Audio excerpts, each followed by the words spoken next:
Good morning. Welcome to this morning service. We'll begin this service with Sambujo and Junirai. Let's read Junirai this morning.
Okay, good morning, everyone.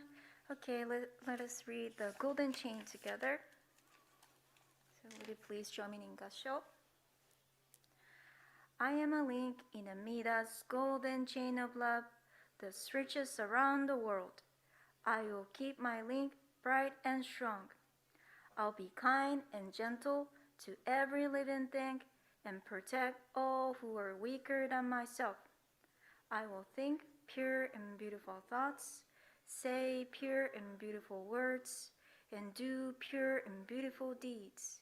May every link in Mida's golden chain of love be bright and strong, and may we all attain perfect peace.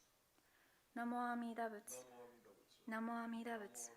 Namo Amida Butsu. Namo Amida Butsu. Namo Amida Butsu. Excuse me. It's a little bit itchy. Sorry. Okay. All right. Okay. Good morning, everyone. So my friend told me how to say good morning in sign languages the other day. So I hope it's correct.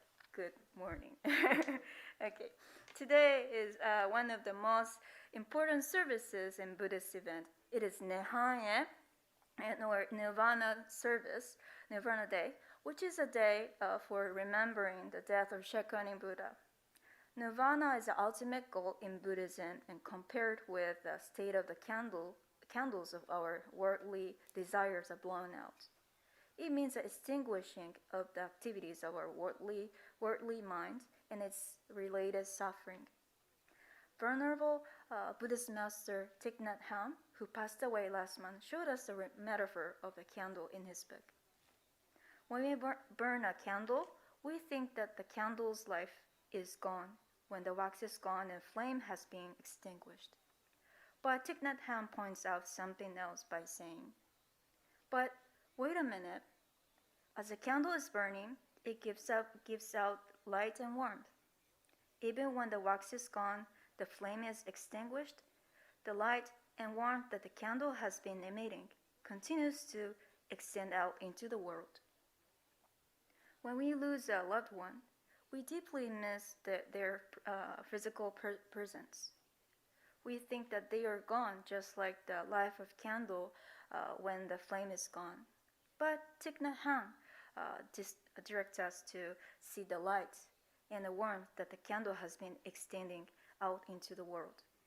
And he directs us to reflect on the light and warmth that we have received and continue to receive from our loved ones. Shakyamuni Buddha continues to tell the important lessons to us to his disciples until the last minute before his death, and his teaching still guides us here and now. The essential tenets of Buddhism are explicit in a painting of Buddha Shakyamuni's Nirvana. Today, I'd like to show it to you. So, maybe this picture might be a little bit hard to see, yeah, because it's the small in the screen. But I'll tell you about this painting. So, yeah, please try to find it. Yeah. Can you see this? Okay. The Shakyamuni Buddha passes in the Nirvana while lying on the platform in meditation beneath the secret tree near the bank of river, and surrounded by the host of disciples. So when you see his Nirvana in the center of this painting, so you can find that there are many mourners of all species surrounding the deathbed of Buddha. Maybe you can see it. Wait a minute. Okay. Yeah, in the center of the painting, you can see the Buddha, Shakyamuni Buddha is lying down. Okay. In the surrounding crowds, bodhisattvas, Buddhist monks, Hindu deities, and men and women of every class, and multitude of animals, and even some mythical beasts. So can you see that there are trees in the picture? Yeah, maybe there are four. It seems like there are 8 trees, but actually it's 4 pairs of the cedar trees. They are cedar trees. Even the blossom of the cedar tree changed color from green to white because of sadness from loss.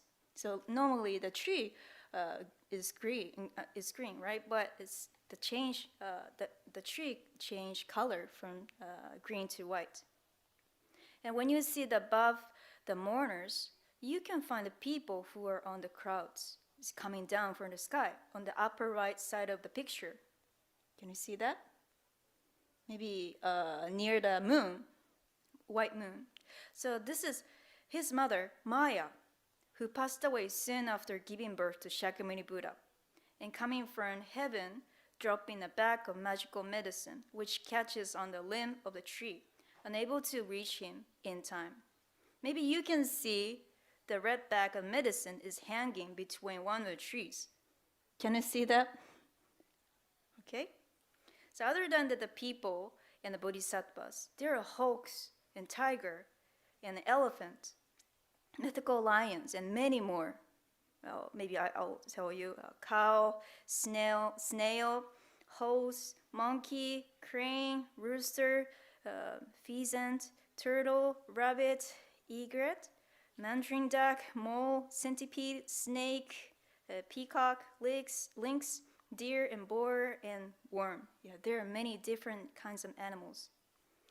And the white elephants and mythical lions fall back in the hurl at his death on the bottom of this picture, right? So white elephants and maybe mythical lions are falling back. There are 4 other Buddha gold figures and red, green holy creatures and 16 arahats, dragon Jesus saints, and a host of other deities all mourn the loss. Maybe somewhere in this picture, I don't know which one is that, but yeah, his last student falls in a faint on the ground, and other pours water over him to revive him in the center of this picture. And shaven-headed disciples weep bitterly. Also do the multi-limbed Hindu deities and guardians who have been converted to the Buddha's teaching. And men and women of every class, joined by more than 30 animals, grieve in their imperfect understanding of Buddha's ideal. What does this picture shows us? I would say that this is a symbolic picture which shows us what Shakyamuni Buddha revealed and continued to tell his followers through his entire life.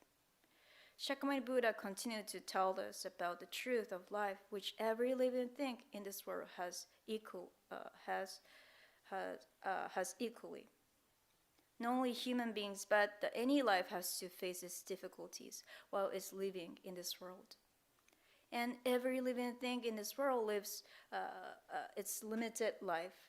But he showed us that all of them are equally irreplaceable and valuable lives, even if they have these limitations.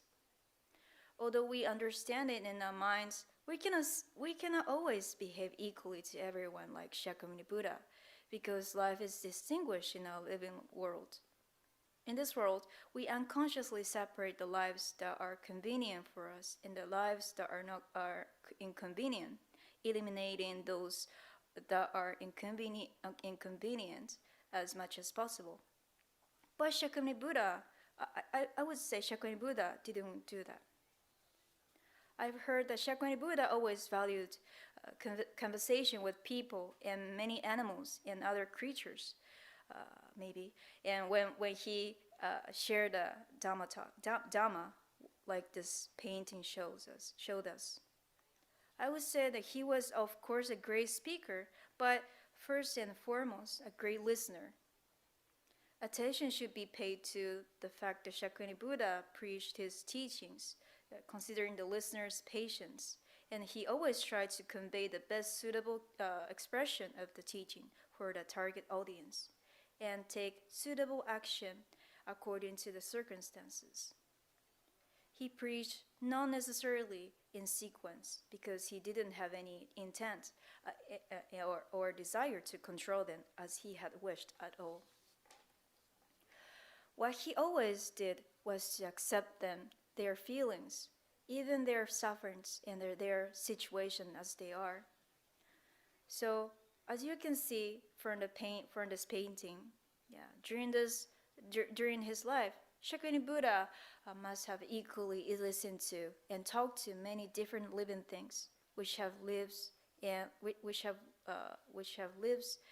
lives and sufferings, including people, animals, and maybe even plants, and encouraged them and made them realize the joy of living through his teaching. So all of them are crying in this picture because their encounters with him deeply enriched their lives. The teaching which he shared with us, the Buddha Dharma, is the right path not only for human beings, but every living thing to live each life to the fullest, going beyond their delusions. Now, we are the ones to receive the light and warmth from the life and hearts of Shakyamuni Buddha through his teachings. His teachings that he shared throughout his life continues to give light and warmth to the world, and it cultivates our hearts and minds and gives us a strength and kindness which lead us to live with everyone harmoniously. Okay, thank you very much for kind attention. I'd like to conclude my talk with Gassho. Please show me in Gassho. Namo Amida Butsu. Namo Amida Butsu. Namo Amida Butsu. Namo Amida Butsu. Have a nice day. Maybe. Thank you.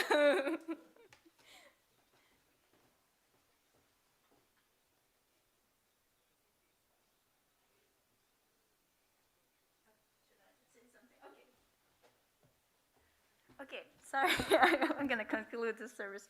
Okay, thank you for your being here.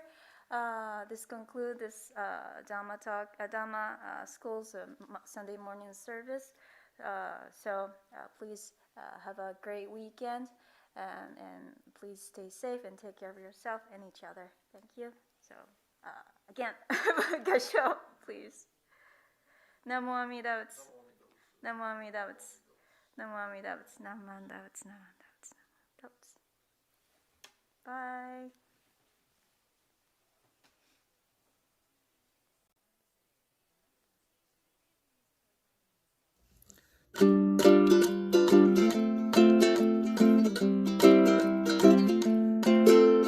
Dharma school is over for another day.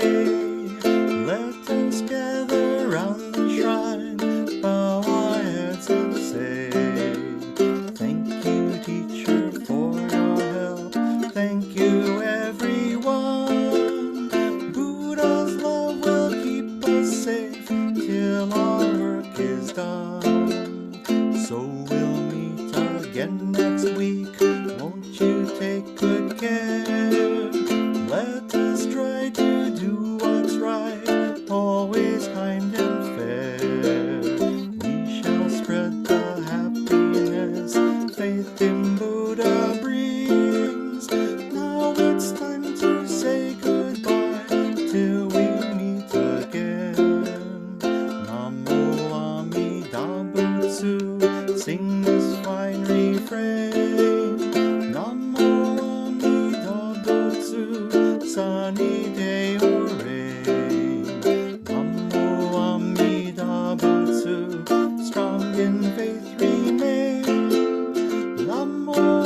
Good morning. Welcome to this morning's service. It's good to have all of you join us today. We'll begin this morning's service with the reading of Sambujo, and we'll read the Gatha Sanbutsuge. So please join us in the reading.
Once again, good morning and welcome to this morning service. If you please join in the reading of the three treasures on page 3 in the service book. On page 8. Hard is it to be born into human life.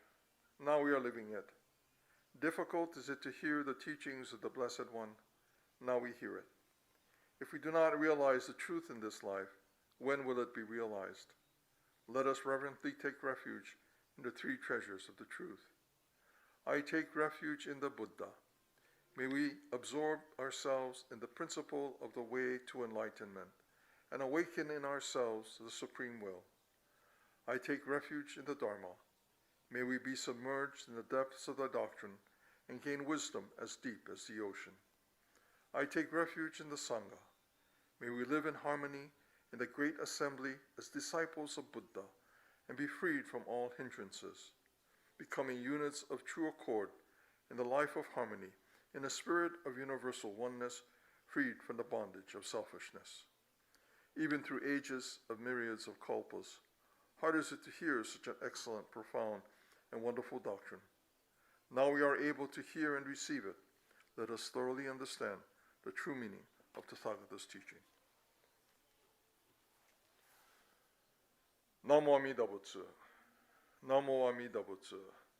Namo Amida Butsu. Namo Amida Butsu.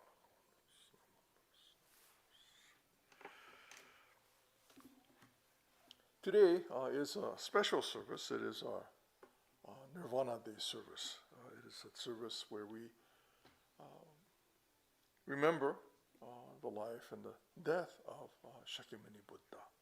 It was on this day that Shakyamuni Buddha passed away. When he died, at his enlightenment, Shakyamuni Buddha experienced Nirvana. And when he died, he experienced parinirvana. So the difference between nirvana and parinirvana. Nirvana is extinguishing, right? Extinguishing the passions and flames of our own self and ego. And parinirvana is to completely blow out, to extinguish. One of the things that when at the time of his enlightenment, that he was confronted by Mara, and one of the things that Mara said to Shakyamuni Buddha, that Mara tried to convince him to leave this seat of enlightenment, and he threw a lot of things at him, trying to unseat him from that seat of enlightenment. But Mara finally said, okay, so you win. You are the Buddha. Why don't you enjoy that experience of enlightenment and completely and pass out of existence? That passing out of existence would have been this parinirvana. But Shakyamuni Buddha told Mara that there may be people who might appreciate what I have to share. Mara was saying, no, nobody's going to listen, nobody's going to pay attention or understand what you have to say. And Shakyamuni said, no, even if one person understands, then I will try to share what I have experienced with that person. And then, 35, 40 years later, his life came to an end. After sharing all of his experience, answering questions, one of the last things that Shakyamuni Buddha said to his disciples as they gathered around him, he said, you have to ask your questions now, because when I die, I'll be gone. You won't be able to ask me any questions. So, don't hesitate. Ask now. And all of the students, his students, were quiet. I think nobody, really wanted to break the importance of what was taking place. But to be present in that moment as Shakyamuni Buddha's life was coming to an end. He said that, throughout my my life, I have shared with you with an open hand, not keeping anything from you. Whatever I've experienced and what I've learned, I've shared with you openly. But now as I die, I won't be here to answer those questions. And so you have to rely upon what I've shared with you. What I've shared with you throughout this time. And to let the Dharma be your teacher. So even as his life came to an end, what he taught, what he shared with his students, that has become for us the Buddha. That's the Buddha Dharma, right? That's the teachings of the Buddha that have come down to us, originating with Shakyamuni Buddha, sharing with his students, and now sharing with us. When he died, his body was cremated and placed in stupas, these rounded dome structures. And where his relics were located, they built these stupas. And over the centuries, his remains have been divided many times. And we have, the Buddhist Churches of America has relics of Shakyamuni Buddha that were given to the Buddhist Churches of America by the king of then, the king of Siam. Siam becomes Thailand, but at that time it was still Siam, and these relics of Shakyamuni Buddha, Shariputra, Moggallana were given to the Buddhist Churches of America. And these are very tiny, almost like grains of sand, but there are relics of Shakyamuni Buddha, Shariputra, and Moggallana.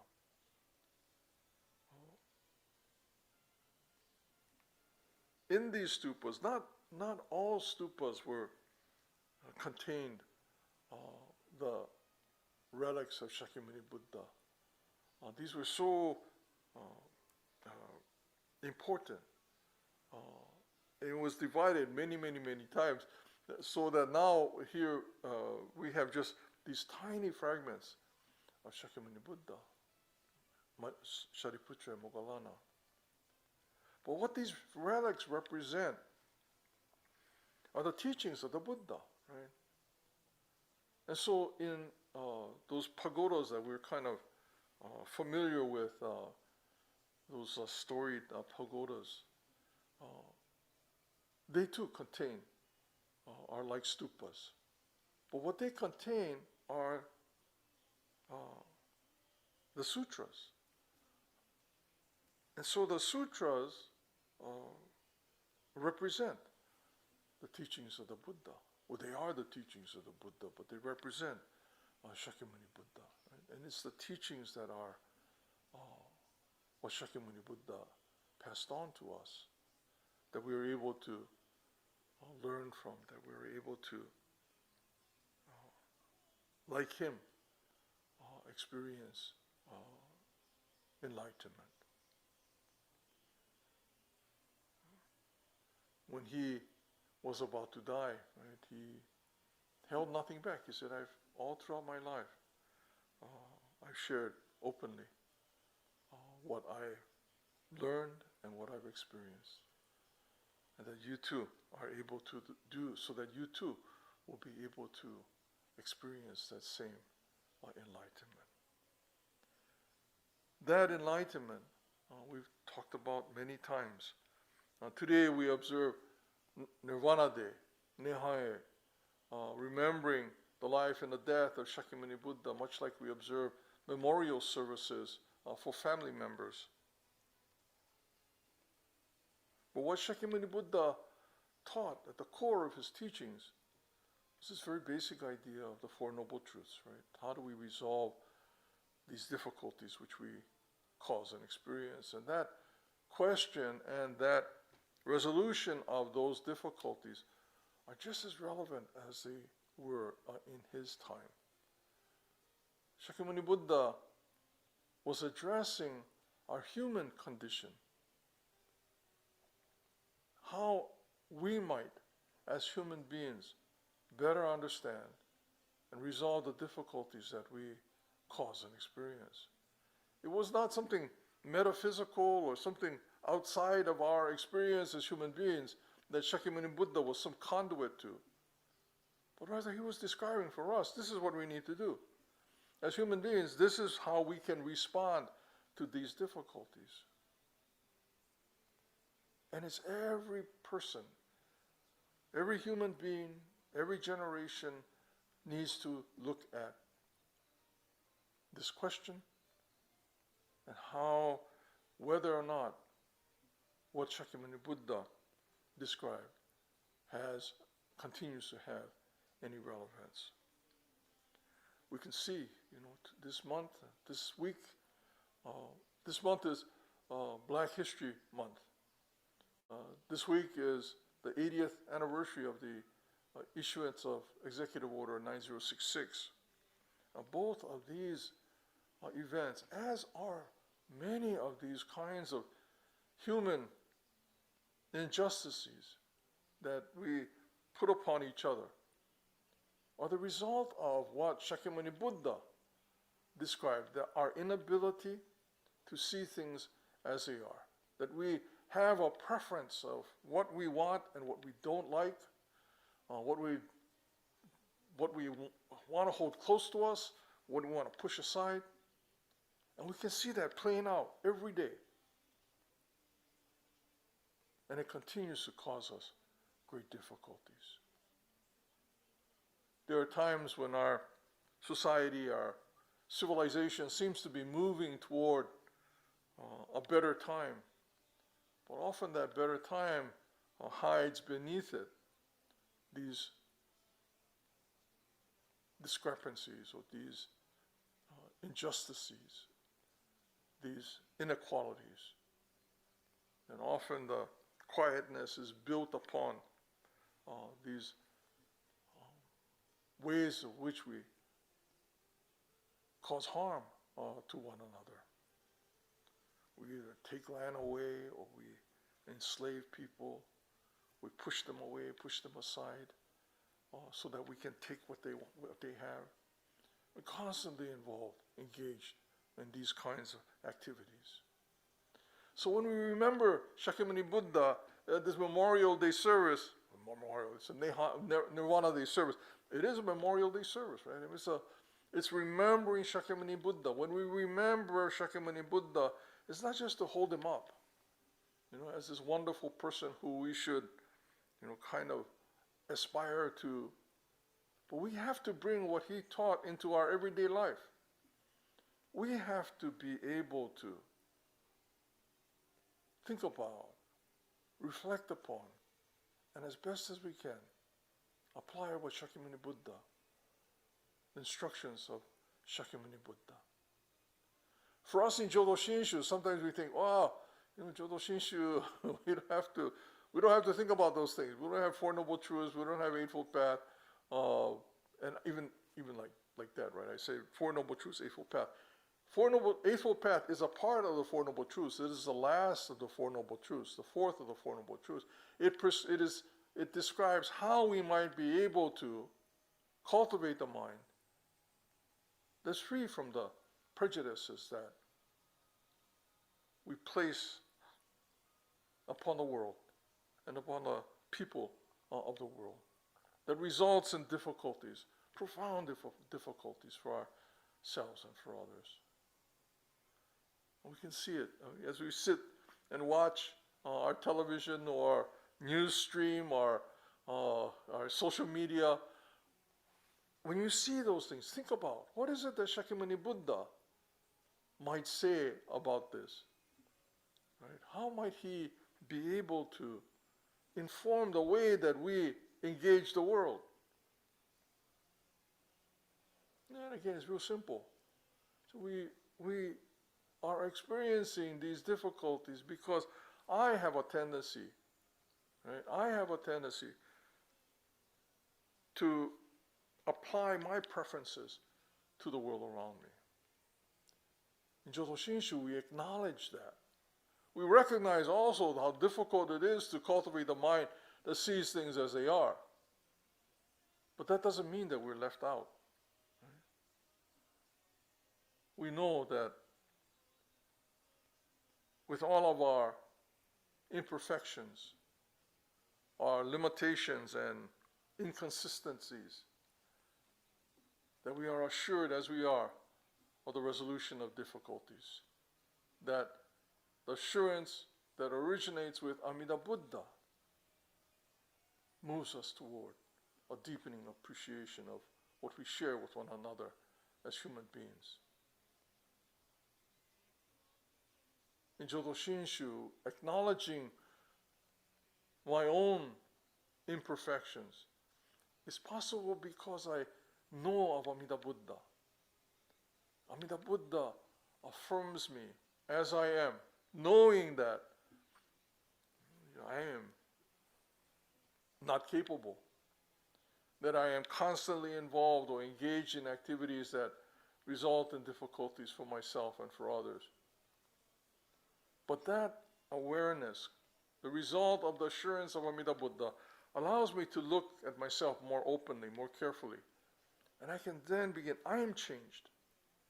Not Amida Buddha, not enlightenment, not Shakyamuni Buddha, Four Noble Truths.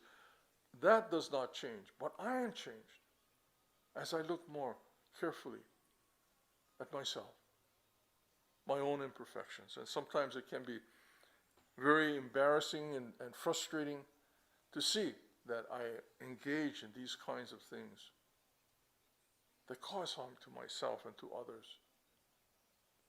But recognizing that my own anger is quieted,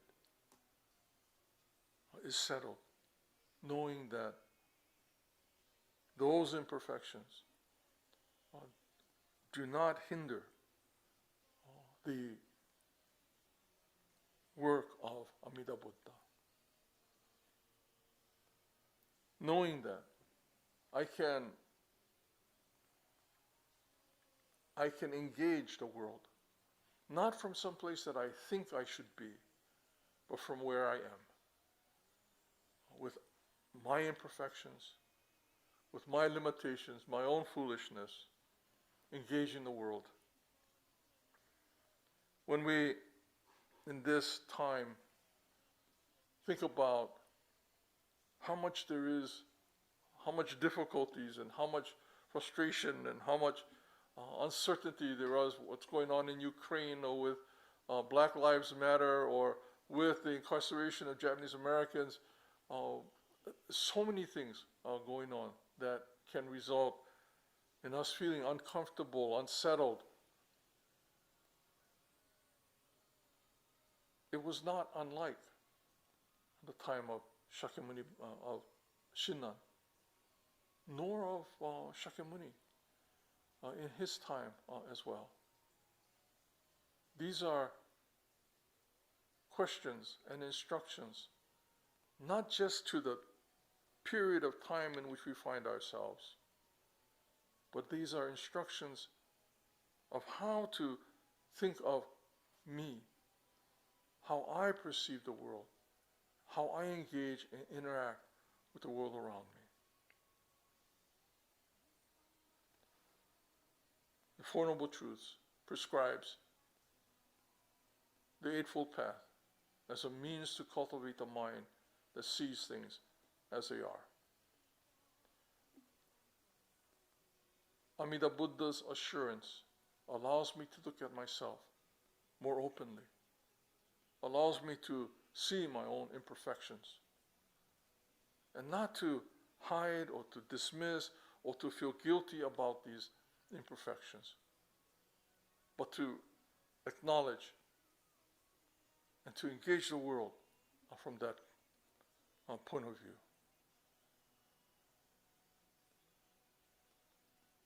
What we experience today, not unlike what Shinran was experiencing in his time.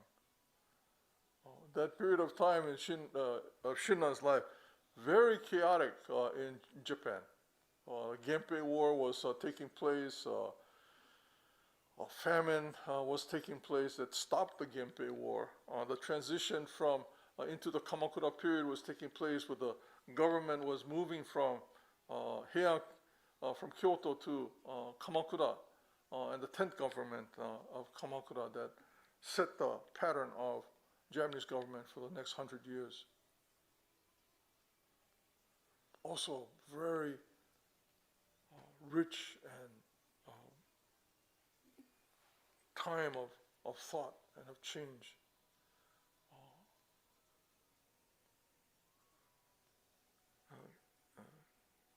In the Hojoki, Kamono Chome describes these events, which is a kind of a window into the time of Shinran's life. The unsettledness, the fire that ripped through Kyoto that destroyed much of the city. A tornado apparently that also came through Kyoto.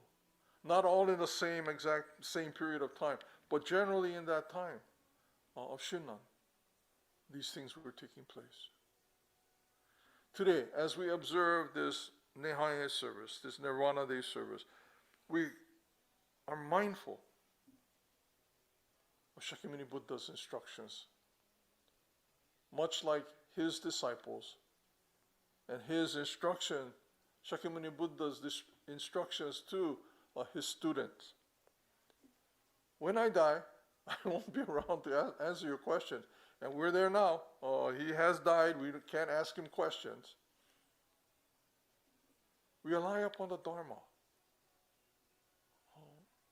These instructions help us to better understand ourselves and how we might engage the world.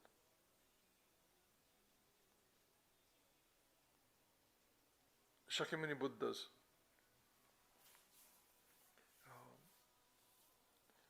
recognizing his instructions, recognizing how when we separate, simply put, when we separate, there are opportunities for difficulties to arise. When we separate also means there's no interaction, right? No engagement between the two, which means that there's no opportunity for kindness or compassion or empathy. So what he was describing was when we separate, these things do not exist. When we are able to see ourselves as one, we can practice empathy, kindness, and compassion. That is at the core of how we might see each other and engage one another. If I say you're wrong, I'm right, then there's nothing. But if I am open and here with a full sense of listening, there is opportunity for empathy and compassion. Today, as we participate in this Nehan-E service, we are mindful of the life and death of Shakyamuni Buddha, of his contributions to our understanding of ourselves as human beings. But it's also a time for us to be mindful of what he talked about, how it might be related to what we are experiencing now, and how it might influence the way that we engage the world. And for us in Jodo Shinshu, although it might seem different from what Shakyamuni Buddha was talking about, or at least two kind of categories, it's the same. Jodo Shinshu is Buddhism. It's no question. And it's not just by label, right? Jodo Shinshu is Buddhism because it talks about the enlightenment of all beings, the resolution of difficulties of all beings.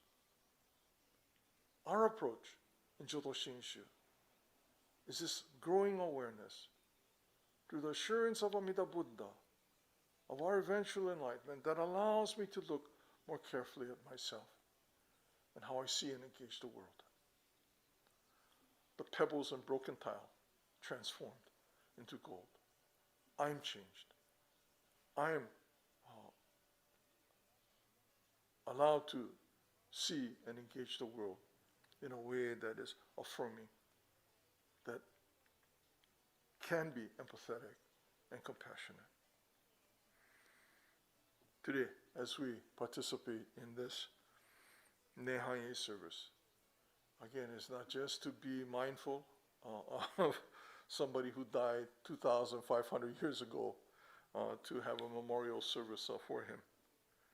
It's a time to think about the importance of what he had to offer and how we might be able to incorporate that into our understanding of how we see the world and how we might engage the world. Thank you very much for being a part of this morning's service. I appreciate you being here, joining us for this Nehan-E Nirvana Day service. Thank you very much. We'll close today with Kansho, followed by the Gatha farewell with Curtis Takahashi singing it. I haven't heard his voice in such a long time. It's really nice. Curtis, if you're out there, thank you very much. I appreciate your ukulele playing and your voice. Thank you. So if we'll close, please join in Kansho and Nembutsu. Namo Amida Butsu. Namo Amida Butsu. Namo Amida Butsu. Namo Amida Butsu. Thank you, everyone.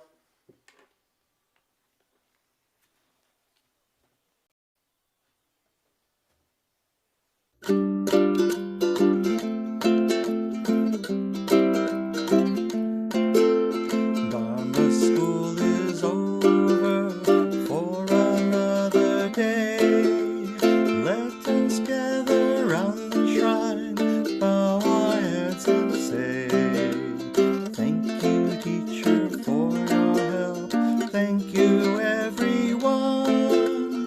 Buddha's love will keep us safe till our work is done.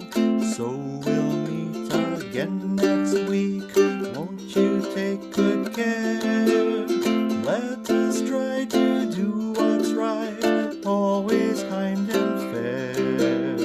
We shall spread the happiness faith in Buddha brings. Now it's time to say goodbye till we meet again. Namo Amida Butsu, sing this fine refrain.